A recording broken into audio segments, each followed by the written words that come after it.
Hey, how you doing, YouTube? Kenny the Heat here. I want to give you a quick video on fire prevention and prepping for a fire, and just basic safety measures. Preppers like to have a stockpile of kerosene lamps, candles, you know, fuel, every way to live self-sufficient in case there's a disaster, man-made or otherwise.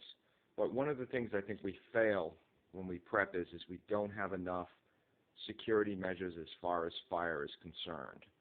That there is something that I don't understand why we don't do more of. So I've got this quick video here that I'm going to do. Maybe you can give you some ideas, and maybe I can upgrade this video when the time comes. But anyway, in my home, what we have, by law, we are supposed to have them anyway, is these carbon monoxide alarms, battery operated, also smoke detectors, battery operated, and I have a few fire extinguishers around the house. Not as many as I'd like, but I do have a few, especially in the kitchen area, the basement area. And like I said, by law, we're supposed to have a carbon monoxide test alarm and smoke alarms. But you want to get ones that are battery operated. You don't want them hardwired into your electrical system, because if you get a power outage, well, you're going to need them. I know it is a little bit of a pain to have to change the batteries on them, but they let you know when they're low on batteries. They beep once every minute when they're half empty. So something to think about when you're preparing for a fire. Have these things wherever you're going to be using any type of flame or any high risk area. And like I said, no one is going to fault you for having a fire extinguisher and prepping for that, because it's important, because this here might save your home. A lot of people use kerosene lamps. That spills over. You've got a problem on your hands, and you have to find a way to get that fire out. So fire extinguisher is very simple. You can get these.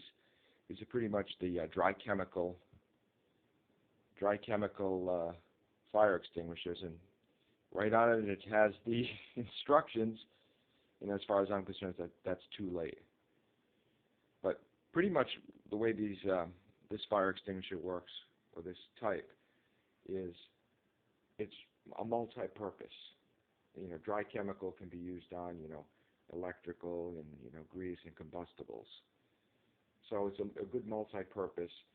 It's good for, say, a kitchen, good for garages, workshops, your basement. So like I said, it's important to think about these things when prepping. And I can't say enough about these things here.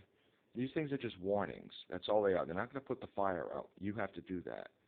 And you do that if you have several of these fire extinguishers. They come in a lot of different sizes, and it is a pain buying them. This one here, you can buy some of these for like $26 each. You buy 3 of them. At least you have a little bit of insurance, to get a fire out. They do sell larger ones, which I would suggest, have a large one in your kitchen, and maybe one if you have a workshop, and then you can put smaller ones around the home, because when you don't need them, they serve no purpose. When you need them, they're the only purpose. So you need to have those things, and you can get them fairly cheap. At least these. $26 is not a lot to ask, for a fire extinguisher. And they do come with mounts. You can mount them on the wall, inside closets, by the oven. But the main thing is keep it readily available. Also, one of the things that I failed to mention is they do have fire ladders, portable fire ladders. And what they do is they hook onto the side of a window, and you just throw the ladder out, and it's all webbing and some metal for the steps, and it can hold up to 1,000 pounds. They're about $80. You can go to an Ace Hardware and buy them for about $74. And it works good, because it's better than jumping out the window. Especially if you have young kids, you can get them on that ladder. And very simple to operate, very easy, strong. So, like I said, just think about fire safety when you're prepping. And any comments, please reply to this. And if you'd like to see a video, you just let me know what it is. I'll research it and do the best I can on it.